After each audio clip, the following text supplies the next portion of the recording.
Hello friends, मैं शिव प्रसाद मौर्य आपके इस यूट्यूब चैनल पर आप सभी लोगों का बहुत बहुत स्वागत करता हूं फ्रेंड्स। तो फ्रेंड्स, आज हम कक्षा 12 सामान्य हिंदी चैप्टर 1 का अयोध्या सिंह उपाध्याय हरिओध द्वारा रचित पवन दूतिका, जिसका छंद नंबर 4, 5, 6 की व्याख्या आज हम लोग देखेंगे फ्रेंड्स। इसका पहला लेक्चर यानी लेक्चर 1 मैं अपने चैनल पे डाल चुका हूँ। यदि लेक्चर 1 को नहीं देखे हैं तो जा कर के आप लेक्चर 1 को देख सकते हैं। ये हमारा लेक्चर दूसरा रहेगा फ्रेंड्स। एक एक लाइन का व्याख्या मैं आज आप लोगों के सामने बताऊंगा। बस आप ध्यान से वीडियो को पूरा वॉच करिएगा। तो चलिए फ्रेंड्स, देर ना करते हुए हम शुरू करने जा रहे हैं। व्याख्या नंबर 4।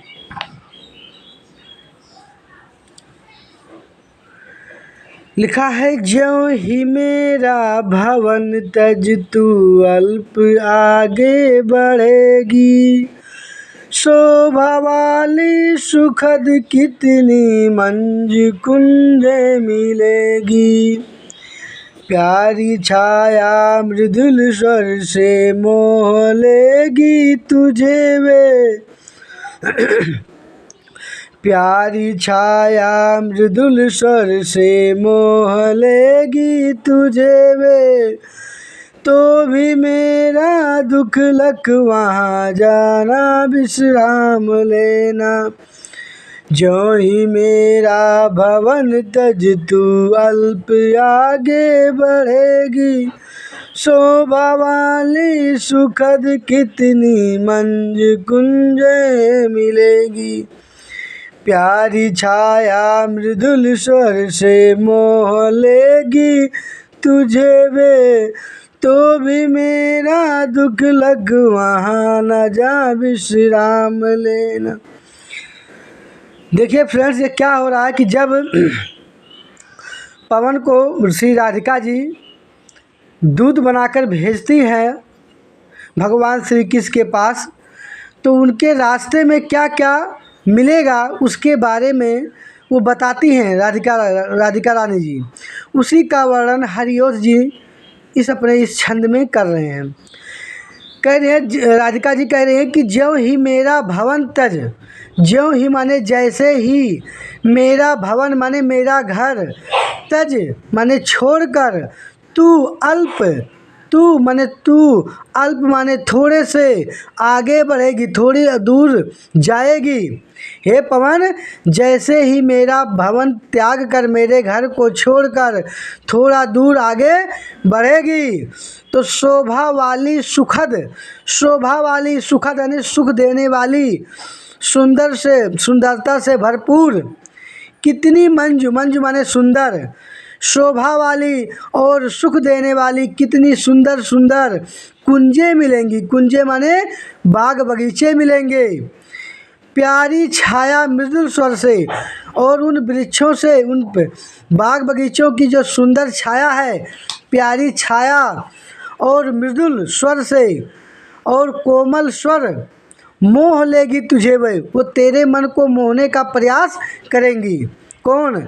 सुंदर वृक्षों, बाग बगीचों की छाया, सुख देने वाली बाग वृक्षों की छाया, वो तेरे अपने कोमल स्वर से, कोमल स्वर किसका है?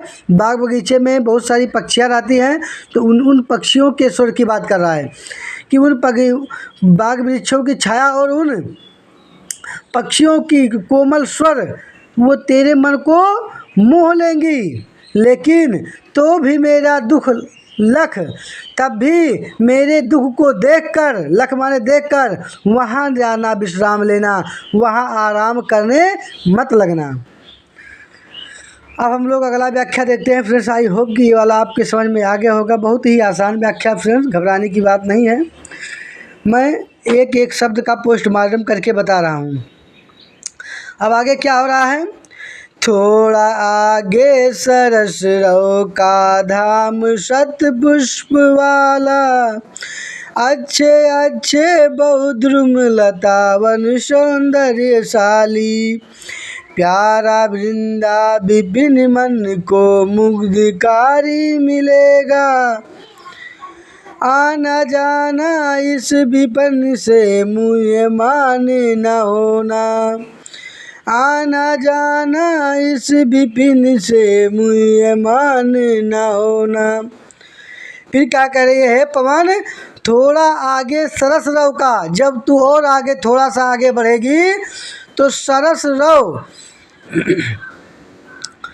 रव यानी ध्वनि, सुंदर ध्वनि का धाम, शतपुष्पमाला यानी शतपुष्प को का धाम मिलेगा। जैसे ही थोड़ा दूर तू और आगे बढ़ेगी तो सरस यानी रस से भरपूर शतपुष्पमाला तुझे धाम मिलेगा। अच्छे अच्छे बहुद्रुम, अच्छे अच्छे यानी सुंदर सुंदर, बहु माने बहुत से, द्रुम माने पेड़ पौधे, लतावान माने लताएं सौंदर्यशाली यानी, और सुंदर सुंदर बहुत से पेड़ पौधे और सौंदर्यशाली सुंदरता से भरपूर लताएं तुझे मिलेंगी। प्यारा वृंदा विपिन मन को मुग्धकारी मिलेगा। प्यारा वृंदा विपिन यानी सुंदर सा वृंदा वन का जो जंगल है, विपिन माने जंगल, ये मन को मुग्धकारी मिलेगा, तेरे मन को मुग्ध करने लगेगा, तेरे मन को मुग्ध करने की कोशिश करेगा। कौन? सुंदर सा वृंदावन का जंगल विपिन तेरे मन को मुग्ध करने का कोशिश करेगा। आना जाना पर क्या करना तू, आना जाना इस विपिन से, इस जंगल से तू आना जाना, मुँह मान ना होना, परंतु इस पर मोहित मत हो जाना, इस पर लट्टू मत हो जाना। आई होप फ्रेंड्स कि ये भी आपके दिमाग में बैठ गया होगा। अगला देखते हैं।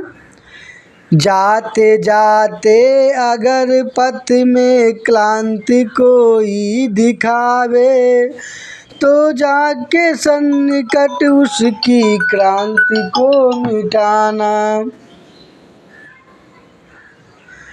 धीरे धीरे परस करके गाते उत्ताप खोना, सदगंधों से श्रमित जन को हर्षितों सा बनाना। देखो लिखा है, फिर कह रही हैं राधिका जी कि जाते जाते, यदि तुझे जाते जाते रास्ते में, यानी पथ माने रास्ता या मार्ग में, क्लांत कोई, क्लांत माने थका हुआ, दुखियारी, दुख से पीड़ित व्यक्ति कोई दिखाई दे, यानी हे पवन यदि तुझे जाते रास्ते में जाते जाते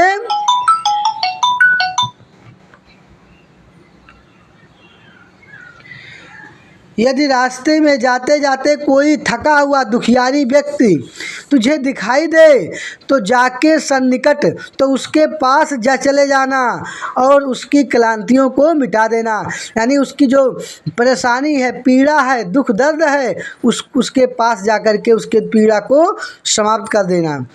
धीरे धीरे प्रस करके, यानी धीरे धीरे प्रस माने स्पर्श करके, छू करके, गात माने शरीर को, उत्ताप माने गर्मी को, खोना माने समाप्त कर देना। धीरे धीरे उसके शरीर को स्पर्श करके उसके अंदर की गर्मी को समाप्त कर देना। और क्या कह रही हैं? सदगंधों से श्रमित जन को हर्षितों सा बनाना।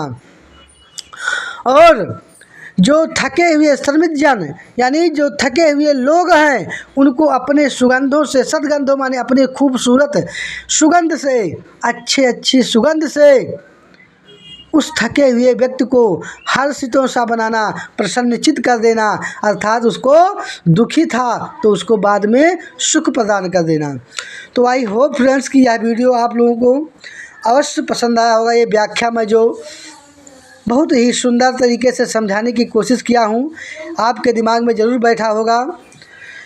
आप लोगों से रिक्वेस्ट है फ्रेंड्स कि यदि आप चैनल पे नए हैं तो चैनल को सब्सक्राइब कर लीजिए, लाइक करिए और कमेंट अवश्य करिएगा।